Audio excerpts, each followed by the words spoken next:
The red light blinked silently in the corner of the hallway. It always did. Security cameras lined every corridor of the palace, watching, recording, remembering. But on this particular Tuesday afternoon, one camera captured something no one was supposed to see. Camilla stood frozen in the corridor outside the East Wing drawing room. Her face pale, her hands trembling. Behind her, voices rose in anger. In front of her, a young security guard named Thomas watched his monitor screen with wide eyes. He had seen everything. Before we continue this unbelievable story, if you love real emotional stories that will leave you speechless, hit that subscribe button and turn on notifications. You won't believe what happens next. It started as an ordinary day. The palace staff moved through their routines with quiet efficiency. Camilla had scheduled a private meeting that afternoon. Nothing unusual. She often met with advisors, charity organizers, old friends. But this meeting was different. The woman who arrived wore dark sunglasses and a scarf despite the mild weather. She signed in under a false name. The front desk staff barely looked up. Visitors came and went all day long, but Thomas noticed. Something about the way the woman moved, the way she kept her head down, set off alarms in his mind. He tracked her on the cameras as she was escorted upstairs. The meeting took place in a private sitting room. No staff were present. No tea was served. The door closed, and for 20 minutes, the cameras only showed a locked door and an empty hallway. Then the shouting began. Even through the thick palace walls, voices carried. Thomas leaned closer to his screen. He couldn't hear words, but he could hear tone. Anger, desperation, accusation. The door flew open. The mystery woman stormed out, her scarf slipping, her face now visible. Thomas felt his stomach drop. He recognized her. Everyone in Britain would recognize her. Camilla appeared in the doorway, her composure shattered. Tears streamed down her face. She called after the woman, her voice breaking. But the visitor kept walking, her heels clicking sharply against the marble floor. What happened next would change everything. As the woman reached the grand staircase, she turned. She pulled something from her purse. In the camera footage, it glinted in the afternoon light coming through the tall windows. Thomas stood up from his desk, his heart pounding. Was that a weapon? Should he sound an alarm? But it wasn't a weapon.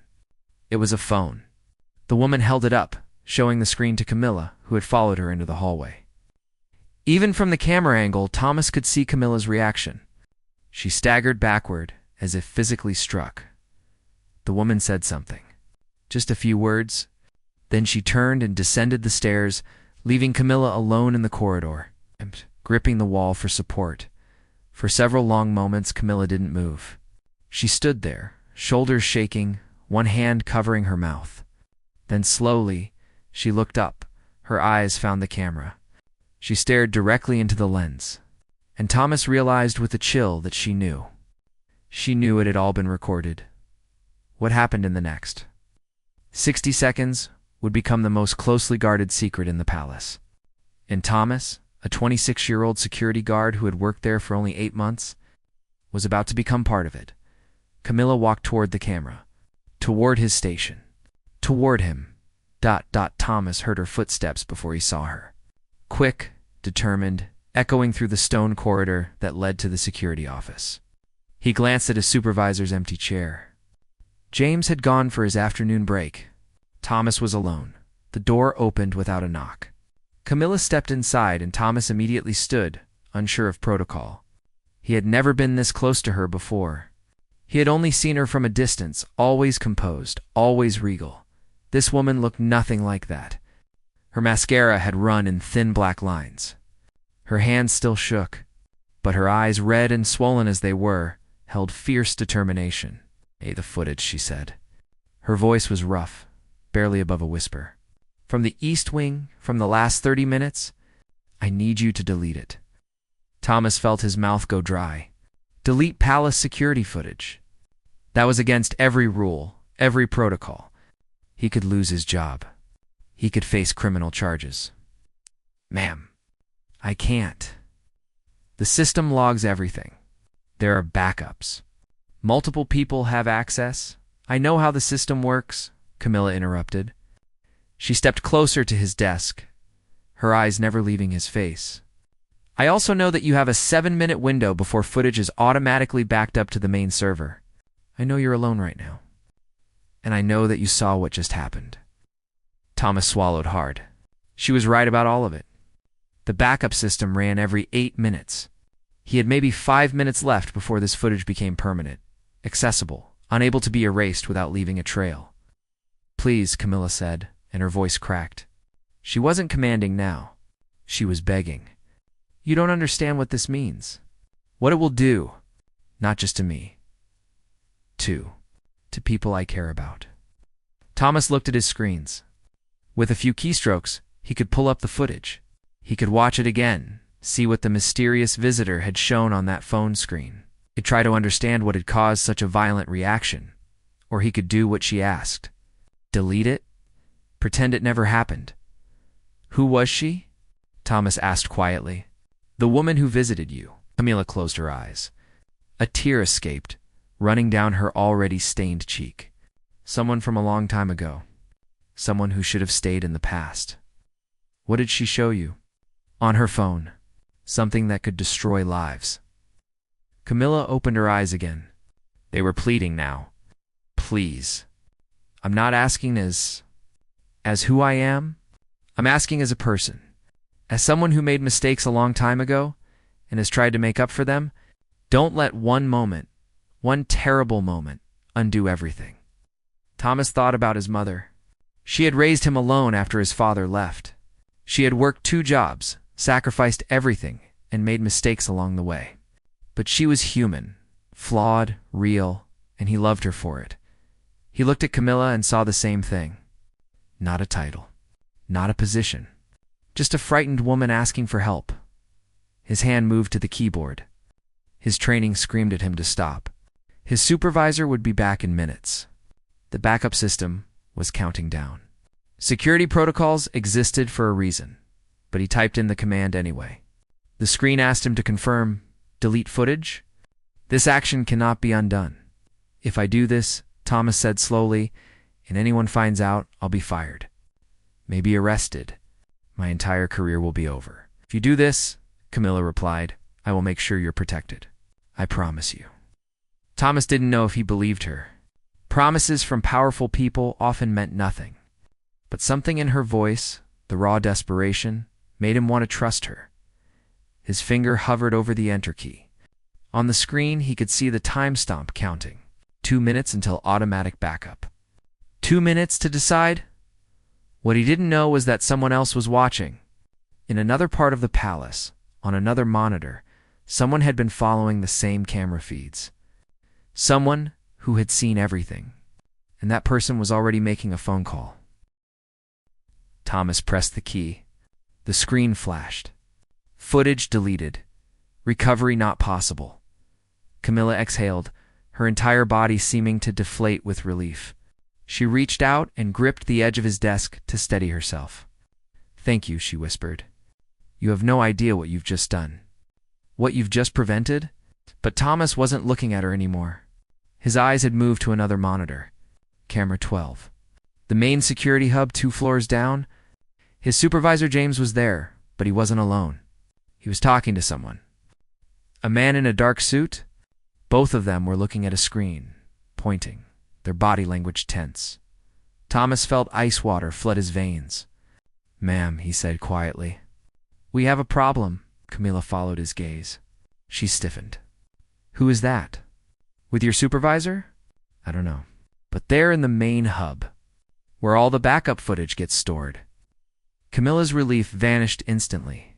Her face went white again. Can they see what we just did? Can they see this room? Thomas quickly checked his own camera feed. No, this office has a blind spot. Budget cuts last year. They never installed a camera in here. It was one of the small ironies that had made his coworkers joke about what they could get away with. Now it might be the only thing saving them. But they would have seen the East Wing footage before you deleted it, Camilla said, her mind racing. If they were watching in real dash time, ... Maybe, Or maybe they only saw the alerts that footage was deleted. That would trigger a security protocol. They're probably trying to figure out what happened. Camilla paced the small office. Her training, her years of public life seemed to kick in. She straightened her shoulders, wiped her face with her hands. How long before they come here? Minutes. Maybe less. Then we need a story. You deleted the footage because of a system error. A virus alert. A malfunction. Something technical that I wouldn't understand even if I was here asking about something completely unrelated? Thomas nodded slowly. It could work. Maybe. If the man in the dark suit didn't ask too many questions, if James believed him, if they didn't pull the system logs that would show his commands. But then Camilla said something that changed everything. Unless you tell them the truth. Thomas stared at her. What? Tell them I asked you to delete it. Tell them I coerced you. A young guard alone, confronted by someone in my position. No one would blame you. You were following orders from someone you couldn't refuse. That would put everything on you, Thomas said. You'd have to explain why. What you were hiding, yes? Camilla met his eyes. But it would save your career, your life. You have a mother who depends on you, don't you? I can see it in the way you reacted when I asked for help. You thought of someone you love? Thomas felt his throat tighten. How could she read him so easily? My mom has cancer, he heard himself say. Stage 3. My job, the palace healthcare benefits. It's the only way I can afford her treatment. Camilla's face softened. Then we do this my way. When they come, you tell them everything. I'll handle the consequences. But what about what the woman showed you? What about the secret? Before Camilla could answer, footsteps thundered in the hallway. Multiple people, moving fast. Thomas and Camilla looked at each other, and in that moment, an understanding passed between them. Whatever happened next, they were in it together. The door burst open. James stood there, his face red, breathing hard. Behind him, the man in the dark suit. And behind him, 2 more palace security officers Thomas recognized. Step away from the computer, Thomas, James said, his voice shaking with either anger or fear. Now, the man in the dark suit stepped forward. He had cold gray eyes and a face that revealed nothing. Your Majesty, he said to Camilla, his tone carefully neutral. I'm going to need you to come with me. There are some questions that need answering. Camilla lifted her chin. Of course. But I want it on record that this young man did nothing wrong. I instructed him to delete that footage. If anyone is at fault, it's me. The man's expression didn't change. That's exactly what we need to discuss. The nature of that footage, and why you were so desperate to destroy it. He turned to one of the officers. Escort Her Majesty to the private conference room, quietly. No staff are to see or know about this. As they led Camilla away, she glanced back at Thomas one last time. He couldn't read her expression. Was it apology? Warning? Goodbye? James grabbed Thomas by the arm. You have 30 seconds to tell me what the hell just happened. And it better be the truth. But Thomas didn't know what the truth was anymore. And he was about to discover that the footage he'd deleted wasn't the only copy. Someone else had recorded everything. Someone who was about to make their own demands. Part 4. They put Thomas in a windowless room he had never seen before. Deep in the palace basement, past the old kitchens and storage areas, through a door that required 3 separate keys. The room held only a metal table and 2 chairs. A single light hung from the ceiling, casting harsh shadows. James sat across from him. The man in the dark suit, who had still not introduced himself, stood in the corner with his arms crossed. A laptop sat closed on the table between them. Tell me everything, James said. His voice had lost its earlier anger. Now he just sounded tired, disappointed, from the beginning. Thomas took a breath. He decided to do exactly what Camilla had told him. Tell the truth. A woman came to visit Her Majesty. Private meeting. East Wing sitting room. After about 20 minutes, I heard shouting. The door opened. The visitor left, clearly upset. Her Majesty followed her into the hallway. The woman showed her something on a phone. Her Majesty became very distressed, and then Her Majesty came to my office. She was crying.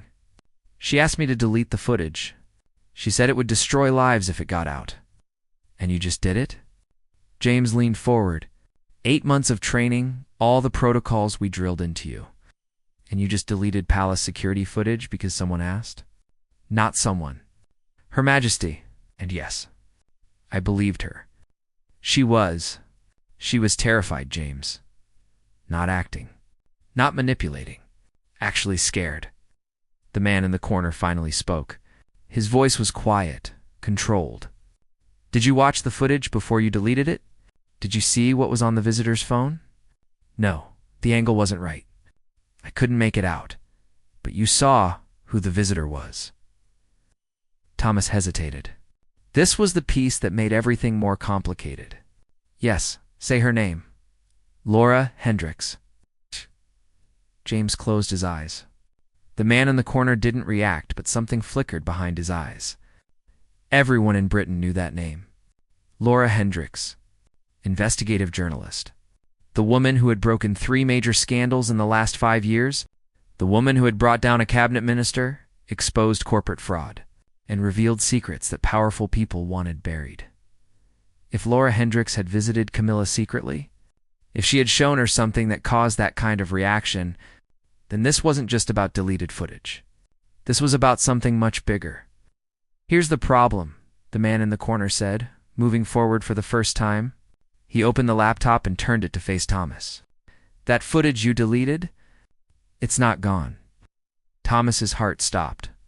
That's impossible. The system has a secondary backup that runs on a separate server. Redundancy protocol installed 6 months ago after the last security review. Most guards don't know about it. He pressed a key. The screen came to life.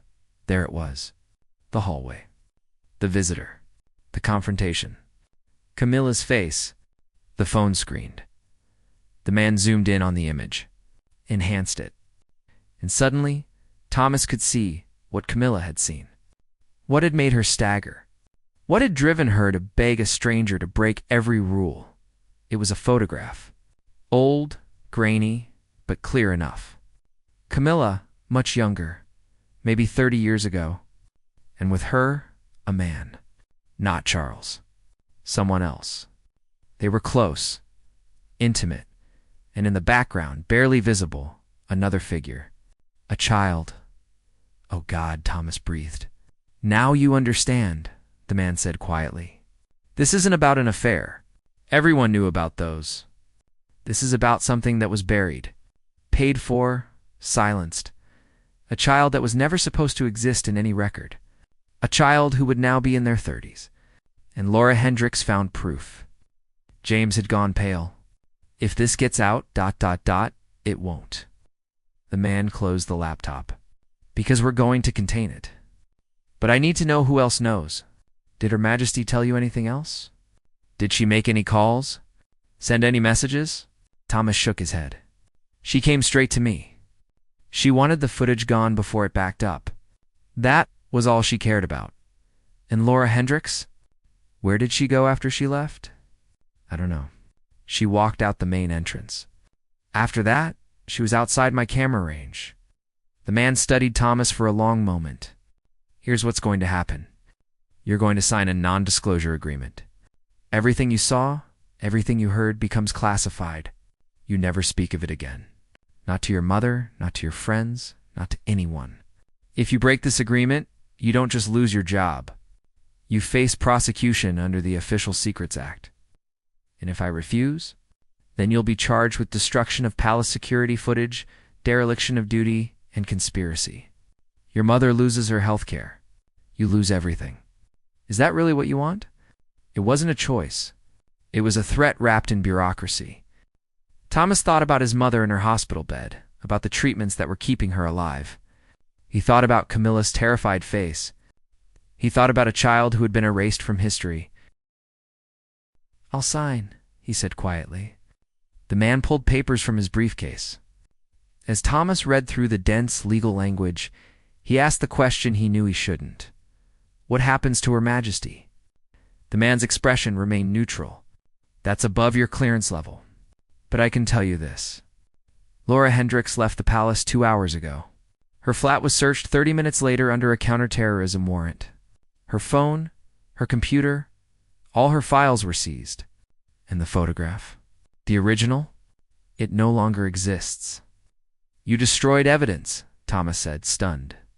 I protected the crown. There's a difference. He slid the papers across the table. Sign. Thomas picked up the pen. But before he signed, one more question escaped. The child. The one in the photograph? Do they know? About who they really are? The man's eyes were cold. That's not your concern. But as Thomas signed his name, ending his chance to ever speak of this again, he realized something. Camilla hadn't been protecting herself. She had been protecting someone else. Someone who had lived their entire life not knowing the truth about their birth. And now, thanks to him, that secret would stay buried. Or so he thought. Because at that very moment, Laura Hendricks was making a phone call from a burner phone that Palace security didn't know existed. The conference room where they held Camilla was nothing like the room she was used to. No portraits on the walls. No elegant furniture. Just functional chairs and a table that had seen too many difficult conversations. She sat alone for 40 minutes before anyone came.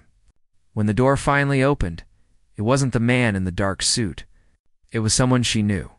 Sir Michael Browning. Head of Palace security for 12 years. A man she had trusted with countless secrets. Your Majesty, he said, sitting across from her. His face was grave.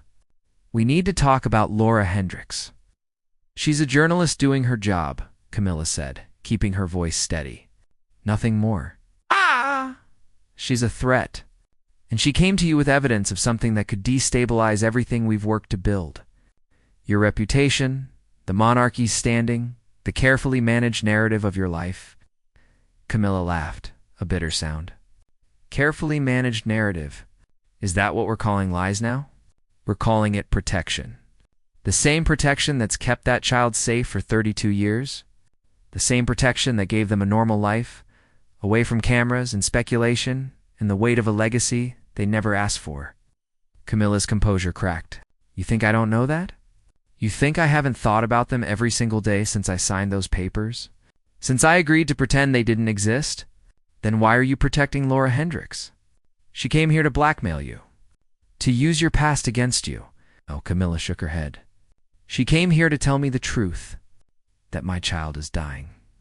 The words hung in the air like a physical thing. Sir Michael froze. What? Stage 4 leukemia. 6 months to live, maybe less. And they need a bone marrow transplant. The best match would be a biological parent. Camilla's voice broke. Laura didn't come to blackmail me.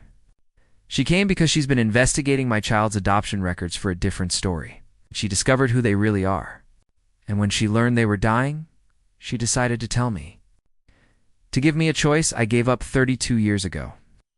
Sir Michael leaned back in his chair, his mind visibly racing. The photograph she showed you, ... was me holding them. 3 days old.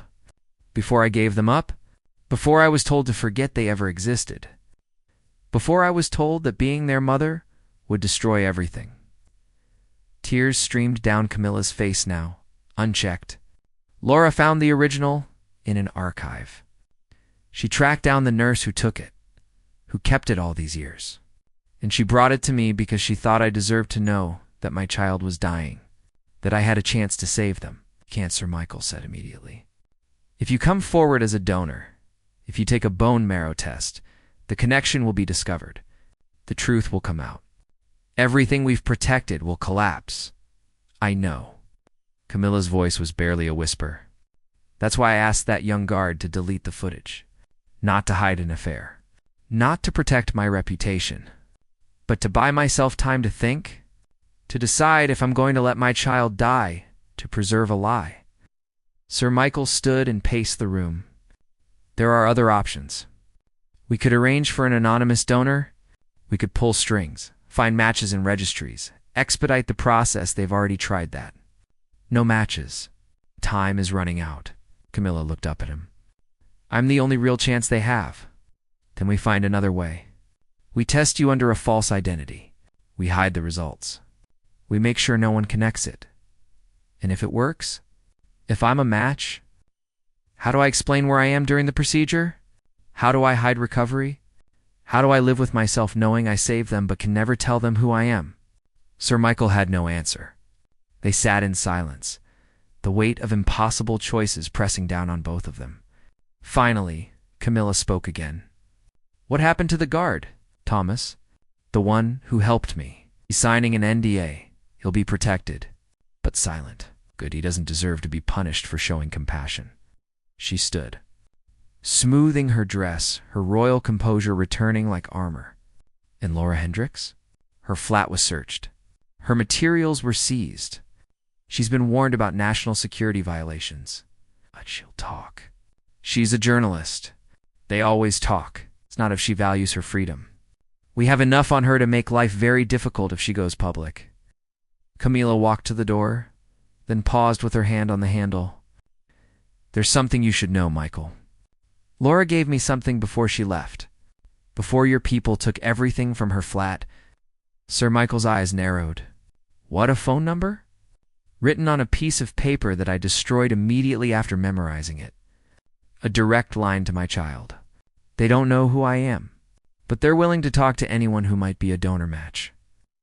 She turned to face him fully. So here's what's going to happen. I'm going to call that number. I'm going to get tested, and I'm going to make a choice based on what kind of person I want to be. Not what kind of person you need me to be for the sake of the crown, Your Majesty. Please, I've spent my entire adult life being told what I can and cannot do, who I can and cannot love, what truths I can and cannot acknowledge. I'm done. Her voice was steel now. My child is dying. Nothing else matters. She opened the door. Outside, 2 guards waited to escort her back to her chambers. But as she walked past Sir Michael, she whispered one last thing. The guard, Thomas. His mother has cancer. Make sure she gets the best treatment available, whatever it costs. Consider it my price for cooperation. Sir. Michael nodded slowly. And if the truth comes out, if Laura Hendricks finds another way to publish, Camilla smiled, sad and knowing. Then it comes out, and the world will finally see me as I actually am. Not a villain, not a saint, just a mother who made an impossible choice and has been paying for it ever since. She walked away, leaving Sir Michael alone with the weight of what was coming, because they both knew the truth now. Secrets like this never stayed buried forever. And somewhere in London, Laura Hendricks was already writing her story. 3 days later, Thomas was back at his post. Everything had returned to normal, or at least the appearance of normal. He monitored cameras, logged reports, and pretended that nothing had changed. But everything had changed. His mother called him that evening, her voice bright with confused joy. Tommy, the hospital called. They're moving me to a private clinic. Some kind of special treatment program. They said it's all been paid for. Do you know anything about this? Thomas closed his eyes, feeling the weight of Camilla's gratitude. No, ma'am, but don't question it. Just get better. After he hung up, James approached his desk. They hadn't spoken much since the interrogation. You did the right thing, James said quietly. Signing that agreement, protecting yourself. Did I? Thomas looked at his screens, at the endless corridors and rooms where secrets lived.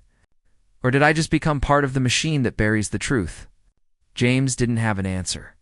He walked away, leaving Thomas alone with cameras that saw everything and revealed nothing. But the story wasn't over. That same evening, Laura Hendricks sat in a coffee shop in Camden with her laptop and the burner phone she'd kept hidden. Palace security had taken everything, but they didn't know about the cloud backup. The encrypted files she'd uploaded before they came. They didn't know she'd spent 10 years as a journalist, learning how to protect her sources and her work. She opened a document and began to type. Not the explosive expo she could have written.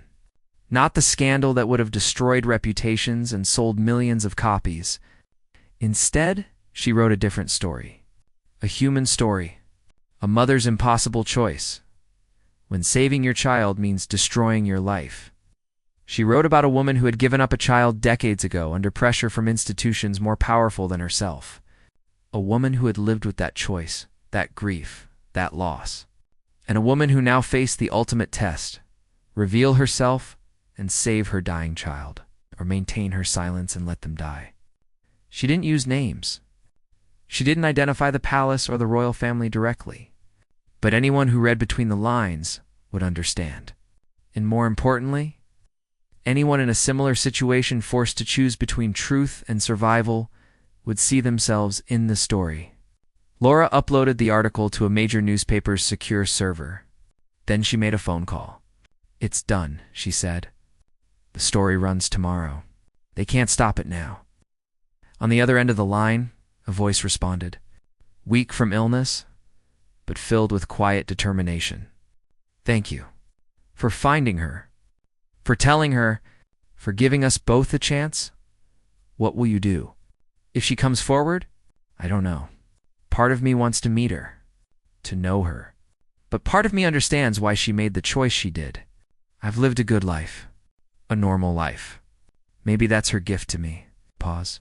"But I'd still like to live a bit longer. So if she's a match, if she's willing, I won't refuse." Laura ended the call and closed her laptop. Tomorrow, the article would publish. Tomorrow, the world would read about impossible choices and buried truths. And tomorrow, somewhere in the palace, Camilla would wake up and decide who she wanted to be. That night, Camilla sat in her private chambers with a phone in her hand. Not her official phone. A burner, like Laura's, untraceable. She had already made the call. Already scheduled the test. In 2 days, she would know if she was a match. She thought about Thomas, the young guard who had risked everything for a stranger's pain. She thought about Laura, the journalist who had chosen compassion over career advancement. She thought about the child she had held for 3 days before signing them away. The child who was now an adult she had never known, dying in a hospital bed. And she thought about Charles, about William, about the institution she had married into and all its demands and expectations and carefully maintained facades. Then she thought about something simpler. A nurse in a delivery room 32 years ago, taking a photograph, keeping it, preserving one moment of truth in a lifetime of lies. That nurse had known, somehow, that one day that photograph would matter, that one day the truth would be needed. Camilla made her decision. She opened her official phone and typed a message to her private secretary. "Clear my schedule for next week. Personal matter. No explanation required." Then she opened a drawer in her desk and pulled out the piece of paper Laura had given her. The phone number. Her child's number. She stared at it for a long time, memorizing the digits, the possibility they represented. She wasn't ready to call. Not yet, but she would be. When the test results came back, when she knew for certain she could help, when the time came to choose between the person she was supposed to be and the person she actually was, Thomas would read about it in the papers, piecing together the truth behind the redacted details. James would pretend not to understand. Sir Michael would manage the crisis with cold efficiency. The palace would issue carefully worded statements about privacy and compassion. But none of that mattered as much as one simple truth. A mother was trying to save her child. And sometimes, even in a palace full of cameras and secrets and carefully managed narratives, love found a way. The red light in the corner blinked silently, recording, remembering. But this time, the footage wouldn't be deleted. This time, the truth would be allowed to exist. Messy, complicated, and heartbreakingly human. Just like the woman who had begged a guard to erase it, then decided to stop running from it instead. Claude can make mistakes. Please double-check responses.